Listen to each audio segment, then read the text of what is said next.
So we're going to look at the molecular level. Pure substances, we've been over this. There's elements and there's compounds. Elements cannot be divided into simpler substances. But elements do come in two different types, those that are just individual atoms and those that make molecules. Compounds can be divided into molecular compounds that have discrete molecules and ionic compounds. We've talked about ions now, positive and negative ions. They attract each other and they make just one big grid. It's kind of like a magnetic building toy, and they just kind of snap in and are attracted to each other. They just stick to each other because of the attraction between opposite charges. So elements. Most elements are atomic. If you were able to zoom in on them in their natural form, there would just be individual atoms. There are 7 elements that we need to know in this class that are molecular. And here they are. Hydrogen, nitrogen, oxygen, fluorine, chlorine, bromine, and iodine.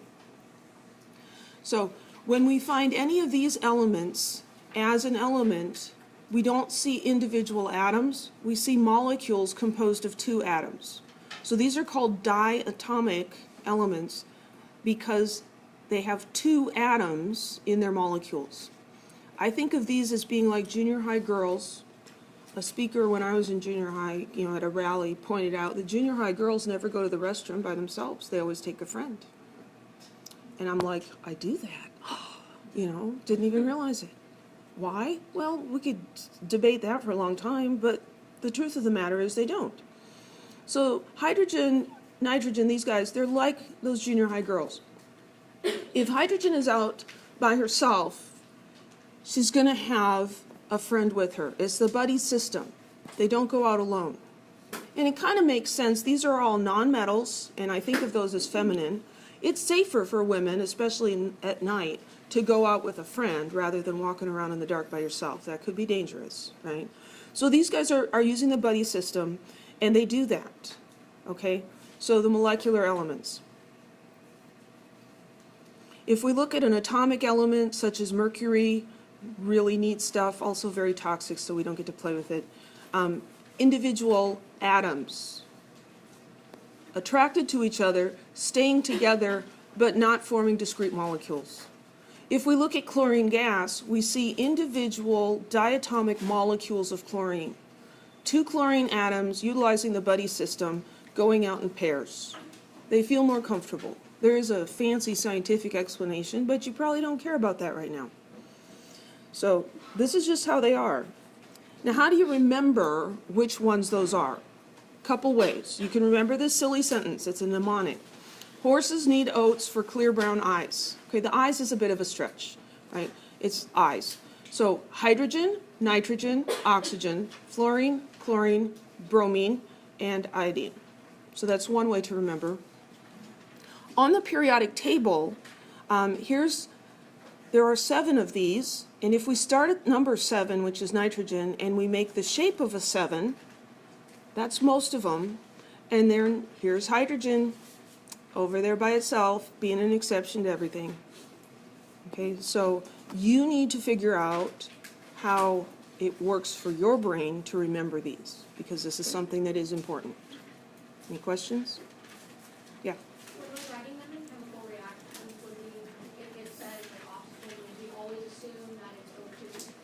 Yes, when you're writing a chemical reaction and one of the reactants or one of the products is one of these elements, say it's fluorine. It's not part of a compound, it's just the element. Then it would be F2. And this is where it becomes important because we're going to learn how to write chemical equations.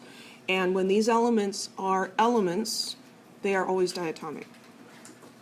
Now, if chlorine has hooked up with sodium to form sodium chloride, does she need a friend? No, she's with sodium. She's okay. She just doesn't want to be out by herself. She'll hang out, see, sodium's a guy because he's a metal. She'll hang out with sodium and be just fine. It gets even crazier. She's fine being out with sodium, but she's not going to go out by herself. If there isn't a metal around, she's going to take a girlfriend, okay? Compounds. So molecular compounds have molecules. Molecular compounds are formed between two or more non-metals.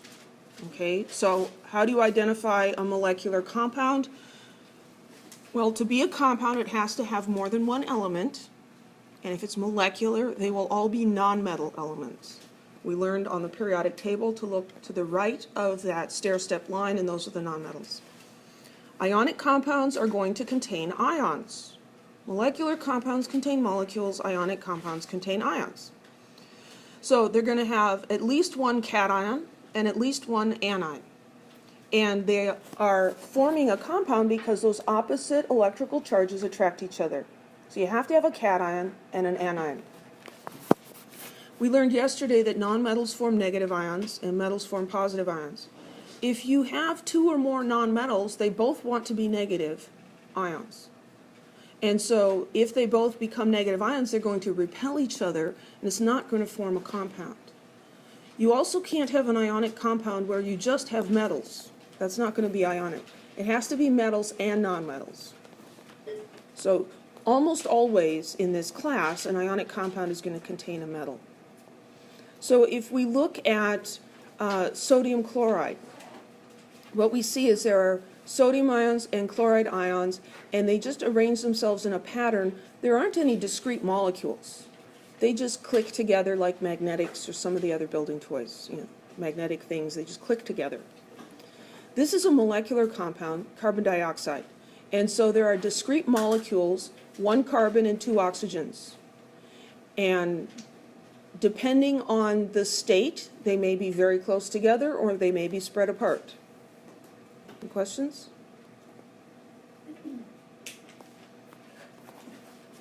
So if we have a metal and a nonmetal, that compound is considered ionic. It doesn't have molecules. So we can't talk about the molecule as the smallest unit. We talk about a formula unit. And so that's going to be the smallest whole number ratio of cations to anions. So we don't have individual molecules for ionic compounds.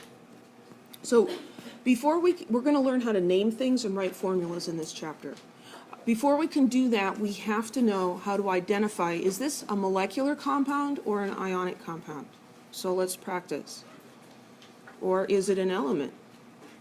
So chlorine, that's an element. Is it a molecular element or an atomic element? Is it one of the 7? Yeah, horses need oats for clear brown eyes. So chlorine is the Cl in clear. So chlorine is a molecular element. What that means is if I'm writing the formula for this, I'm not going to write just Cl, I'm going to write Cl2. It'll always go out in pairs. This is one of my favorite molecules. No! It's all caps. It's shouting, right? No! That's what you say to your children when they bother you. So this is a compound. We can tell because there's 2 capital letters. There's 2 elements, nitrogen and oxygen. Is it ionic or molecular? It's molecular. We know that because we find these 2 elements in the periodic table. They're both on the right side of the line. They're both nonmetals. So this is a molecular compound.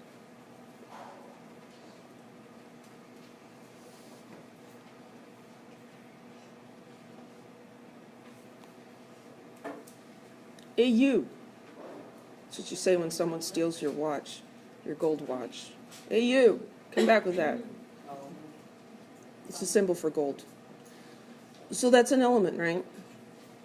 Even if you don't recognize, oh yeah, that's on the periodic table as an element, there's only one capital letter. So that's kind of a cheat. If there's 2 or more capital letters, it's a compound of some kind. If there's only one capital letter, it's an element. Molecular or atomic? Atomic. It's not one of the 7. So we have the 7 diatomic elements, and then the rest of them are all elements. I'm sorry, atomic elements. Of course they're all elements. Na2O. It's a compound. Ionic or molecular? Ionic. You have to look for those two elements, sodium and oxygen, on the periodic table.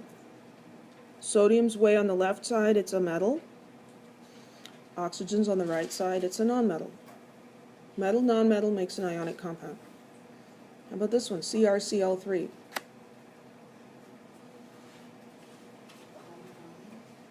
Find Cr on the periodic table. It's in the middle somewhere. It's a transition metal, right? If it starts with a metal, in this class, it's ionic. You don't even have to worry about the rest of it. So this is an ionic compound. Any questions? Yes? Why does the previous slide says usually contains a metal? Are there being ionic compounds without a metal? Yeah, that's a good catch. So we said usually. So you can have a compound like NH4Cl. This is nitrogen and hydrogen and chlorine. Those are all nonmetals. But this is an ionic compound. So this is the only positive ion that isn't a metal in this class. Yeah. It's kind of complicated. It's not really just because it's hydrogen in there, although that's a nice guess. This is an ion called ammonium ion, and we'll learn about that. And it's a positive ion. I'll be honest with you, in Chem 3A, I'm going to lie to you sometimes. It's for your own good, right? Because you don't even want to know about all the other stuff that we're not telling you. So there are other ions like this, but we're going to pretend they don't exist, okay? So if it starts with NH4, it's ionic. If it starts with a metal, it's ionic. You'll find out someday, yeah.